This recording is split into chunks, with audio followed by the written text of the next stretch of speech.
Já vimos que o mero fato do elétron estar girando em torno do núcleo transforma o elétron num pequeno ímã, por conta do campo magnético que este movimento produz. É um campo magnético típico de um campo magnético produzido por um momento de dipolo magnético.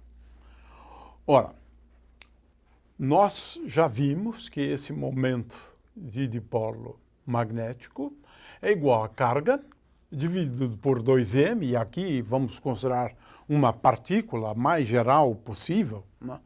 μ é igual a Q sobre 2m vezes L. L é o momento angular. Consequentemente, se eu tenho elétrons ou um elétron com um momento angular, movimento de rotação, né, em torno do núcleo, isso é equivalente a um momento de dipolo dado por esta expressão aqui, momento de dipolo magnético. Mas nós sempre chamamos atenção para o spin. Sim, o spin tem propriedades típicas de momento angular. O momento de dipolo magnético associado ao spin do elétron, ele não é Q sobre 2m vezes L, mas ele é Q sobre m vezes S.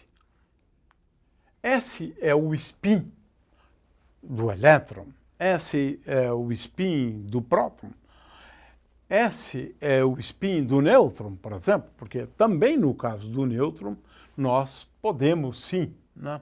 Essa é uma coisa bastante curiosa, né? Associar um momento de dipolo, apesar dele não ter carga. Você pode colocar aqui a carga, por exemplo, do próton, né? No caso, mas a gente vai explicar isso depois. O fato é que o momento de dipolo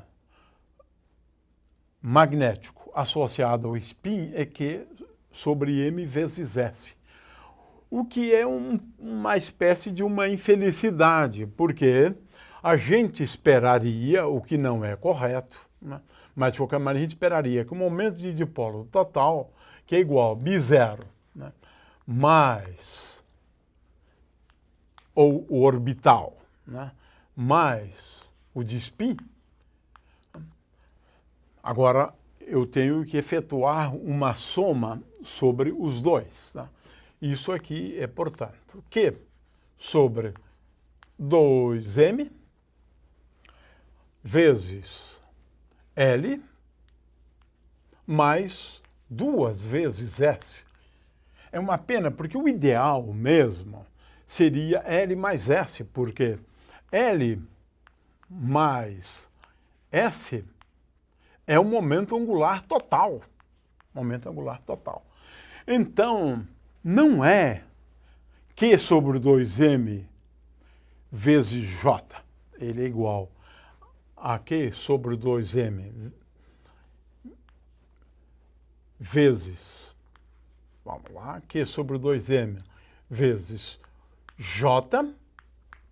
Sim, porque L mais S é J, mais S. Mais S. Aqui, agora, nós temos uma coisa muito interessante. É que, a rigor, é sempre possível escrever um momento de dipolo magnético total como sendo igual a G. G é conhecido como o fator de Landé. Ele depende de se estamos falando do próton, do elétron, do nêutron, porque o nêutron também tem um fator de Landé. G sobre 2m vezes Q, né? Na realidade, esse aqui é a carga.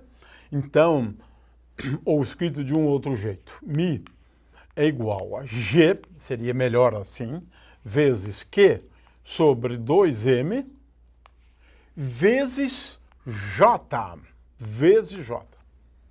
Então, é sempre possível escrever o momento de dipolo magnético em termos de J. Né? E a maneira mais simples, né, de ver isso, e isso está feito no texto, né, é escrever o S como tendo duas contribuições. Uma contribuição perpendicular, né, a J, né, e uma contribuição paralela a J. Então, S é composto por dois termos, né? Um termo que é perpendicular e um termo que é paralelo a J. Ora, esse termo que é paralelo a J, S paralelo a J, eu posso escrever como sendo J vezes J escalar S, a projeção, portanto, né? É a componente dividido por J ao quadrado, por J ao quadrado. Então, se fizermos isto, veja-se que a partir daqui eu posso escrever uma expressão para o momento de dipolo magnético, desprezando, porque eu posso mostrar que fazendo uma média sobre um período, esse termo aqui me leva a um resultado nulo.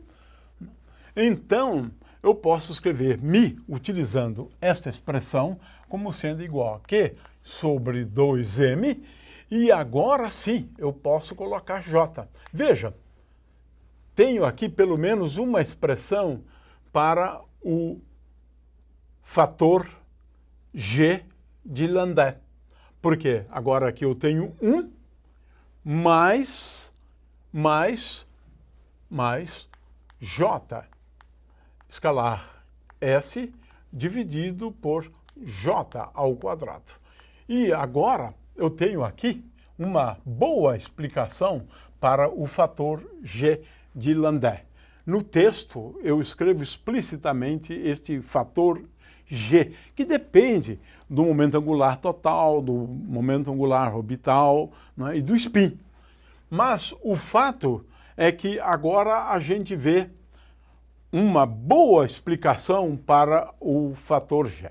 Essa explicação não é tão boa, porque quando a gente olha o fator G de Landé, ele nunca é um valor inteiro, sempre tem algumas casas decimais.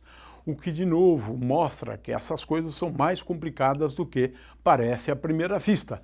De forma que, de agora em diante, a gente adota esta forma de escrever e deixando em aberto o valor do fator G de Landé.